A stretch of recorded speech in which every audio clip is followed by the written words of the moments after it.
亚裔移民在政治、经济、文化等方面对美国的发展和进步产生一定的影响，贡献良多。从今天起，新闻栏目中将为大家陆续介绍大休斯顿地区的成功亚裔人士，请他们来讲述他们的美国梦和亚裔在美国的故事。今天为您介绍的新闻人物是休斯顿著名律师徐建勋。Welcome to Who's Who of Asian American Historians. I'm your host, Jimmy Ma. It's my pleasure today to have well-known attorney James Hsu on the show today. Thank you for having me today. James, it's our pleasure. You are well known in the Houston Asian community, but I also want you to be able to share a lot of your knowledge and expertise in what you've accomplished. Your resume is amazing. You're a Longhorn. You're also a Harvard graduate. Could you tell our audience a little bit about your background? I have been in Houston for over 20 years. I've been practicing law in this community for that long. Time goes very fast. And after I got to Harvard Law School, that's over 20 years ago. That's one of the earliest Chinese students came to the United States. After that, I went to UT for JD program. Then after that, I basically stayed in Houston and witnessed the enormous growth and development of Chinese community here.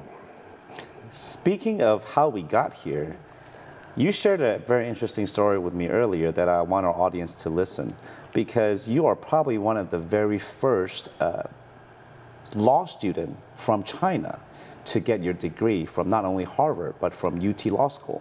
Could you tell us a little bit about that? Yeah, something like that. It's a long time ago when after I graduated from UT Law School, then I applied for the State Bar of Texas. Then I got a letter from the Supreme Court of State of Texas saying I'm not a U.S. citizen, so I could not be admitted into Texas Bar.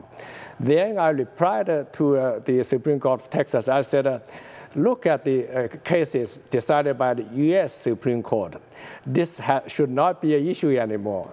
Then they checked the case. They allowed me to be admitted into a Texas bar. So essentially, you fought and presented your first case without being a licensed attorney. Exactly. I was a student, only freshly passed the bar. And then I checked the cases. I said, I don't have to be a U.S. citizen to become a lawyer with the state of Texas. Then the Supreme Court of Texas agreed with me. They allowed me to be admitted into bar. Definitely a pioneer in the industry, in your profession. Being the first is always the most difficult. You have to put in a lot of extra work and a lot of determination to get to where you are. Being a new immigrant is already hard enough. And to study law makes it even harder. Is there any specific stories that you could share with us based on your legal profession or what your attorneys have shown you?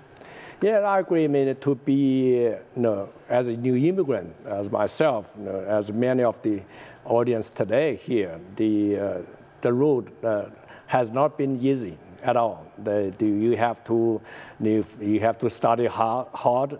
Your English, words, and it was a problem for us, for new immigrants. And the law school life was not easy. And you have to really study very hard. This is a theme. You like to challenge yourself. That's why you achieved a lot more because of the constant self-challenge, whether it comes to your education or to your profession or even to your hobbies, whether it's table tennis or chess. You kept challenging yourself to get better. Yes, actually, for all our new immigrants, we have to learn every day. We learn our languages, we learn our culture, we learn how to cope with a new environment, every day challenge. So basically, it is interesting. We talked before the show about we read stuff both in Chinese and English every day, every minute. So it's kind of, we think about, somebody asking, you think, or first in English or Chinese? The answer is, I'm not sure. It's just really not sure. James, it's really been a pleasure for you to come on the show. You have a wide variety of interests and hobbies. It is fun to find out so much more about you.